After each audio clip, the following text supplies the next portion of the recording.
Hello বন্ধুরা, আমার এই ছোট্ট পরিবারে তোমাদের সবাইকে অনেক অনেক স্বাগত। আশা করি তোমরা সবাই খুব ভালো আছো, আর আমিও একেবারে মন্দ নেই। তো আমার এই ছোট্ট পরিবারে তোমাদের সবাইকে অনেক অনেক স্বাগত। তোমরা সবাই এই ছোট্ট পরিবারে এসে পরিবারটাকে অনেক বড় করে দাও, কেমন? তো যাই হোক, আমরা এখন কোথায় আছি দেখো, আমরা আছি মেট্রো স্টেশন। আর টাইটেল আর থাম্বনেল দেখে তো বুঝেই গেছো কোথায় যাচ্ছি আর কেনই বা যাচ্ছি। হ্যাঁ, আমরা এখন আছি মেট্রো স্টেশন। আর কোন মেট্রো স্টেশন এটা সেটা তো দেখে বুঝেই গেছো। তো যাই হোক, আমার ভাইজি আর আমার বৌদি এসছে আমাদের বাড়িতে। অনেক দিন ধরেই এসছে, ওরা কয়দিন হলো আছে। তো আমার ভাইজি এখন দুটো আবদার করেছে আমার কাছে যে পিসি আমাকে বিকেলবেলা দক্ষিণেশ্বরটা ঘোরাবে। আমি কোনো দিন বিকেলে দক্ষিণেশ্বরে যাইনি। আর এক হলো আমাকে মেট্রো করে দক্ষিণেশ্বরে নিয়ে যাবে। আমি কোনো দিন মেট্রো করে দক্ষিণেশ্বর যাইনি। তো যাই হোক, আমার বাড়ির থেকে একদমই কাছে দক্ষিণেশ্বর। তোমরা আগের ভিডিওতে আমি বলেছি, সেটা তোমরা যারা দেখেছো তারা জানো। তো ভাবলাম বাড়ির কাছেই যখন আছে তা চল তাহলে বিকেলটা ওখানেই না হয় কাটাই, ভালো লাগবে বলে আসবো বলে ঠিক হয়েছিলাম। আমরা চারজনাই, কারণ আমি, আমার ছেলে, আমার ভাইজি আর আমার বৌদি। তা আমার বৌদির শরীরটা হঠাৎই একটু খারাপ হয়ে যাওয়ার কারণে বৌদি আর আসতে পারিনি। যা ভাইজিও মনটা খারাপ করছে যে তাহলে যাওয়াটা ক্যান্সেল হয়ে গেল।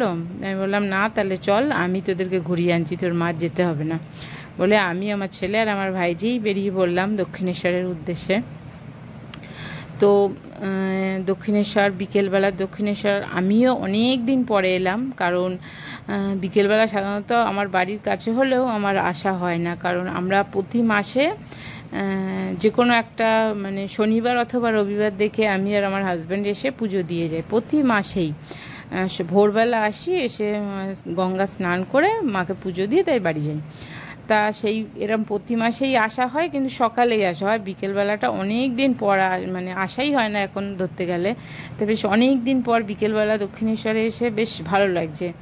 এত লোকজন দেখে খুব ভালো লাগছে। আর সবচেয়ে বেশি খুশি হচ্ছে তো আমার ভাইজি, মানে ও বিকেলবেলা দক্ষিণেশ্বর এরকম যে হতে পারে ও ভাবতেই পারেনি। ওভাবে দক্ষিণেশ্বর মানে যা হয় সকালবেলা, কারণ ওরা সকালেই সাধারণত দক্ষিণেশ্বর আসে, কারণ ওদের বাড়ি থেকে দক্ষিণেশ্বরটা অনেকটাই দূরে। ওরা আসে সকালবেলা, স্নান করে পুজো দিয়ে আবার দুপুর দুপুর সব বাড়ি চলে যায়। কারণ বিকেলবেলাটা কীরকম ওরা দেখেইনি। আমাদের বাড়িও অনেক দিন এসছে, আমিও দক্ষিণেশ্বর ওদেরকে অনেকবারই ঘুরিয়ে নিয়ে গেছি, বাট বিকেলবেলা আমারও মানে ওদেরকে নিয়ে আসা হয়নি, যার জন্য ওরাও জানে না বিকেলবেলাটা কেমন দক্ষিণেশ্বর। আর আমিও অনেক দিন পরে এলাম, আমারও খুব ভালো লাগছে। তো আমার ভাইজি দেখে তো খুব খুশি, মানে গঙ্গার পাড়ে দেখে, মানে এত লোকজন দেখে ভাবছে যে বাবা বিকেলেও এরকম হতে পারে, মানে ভাবি না। আমাকে বলছে পিসি এত লোকজন বিকেলবেলাও।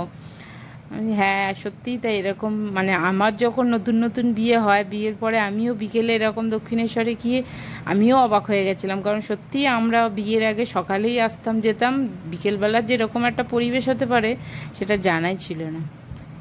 তো খুবই খুশি হয়েছে আমার ভাইজি বিকেলবেলা দক্ষিণেশ্বরে এসে এত লোকজন দেখে, খুব আনন্দ করলো, ঘুরলো দক্ষিণের মানে গঙ্গার পাড়ে। আমরা অনেকক্ষণ বসেছিলাম, অনেক লোক ছিল বসে।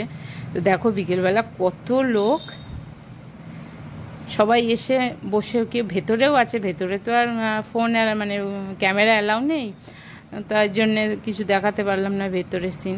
তো যাই হোক, আমার ভিডিওটা এই পর্যন্ত, এখানেই শেষ করলাম। ভালো লাগলে অবশ্যই লাইক করো, কমেন্ট করো। আবার দেখা হবে নেক্সট ভিডিওতে। আজকের মতো টাটা।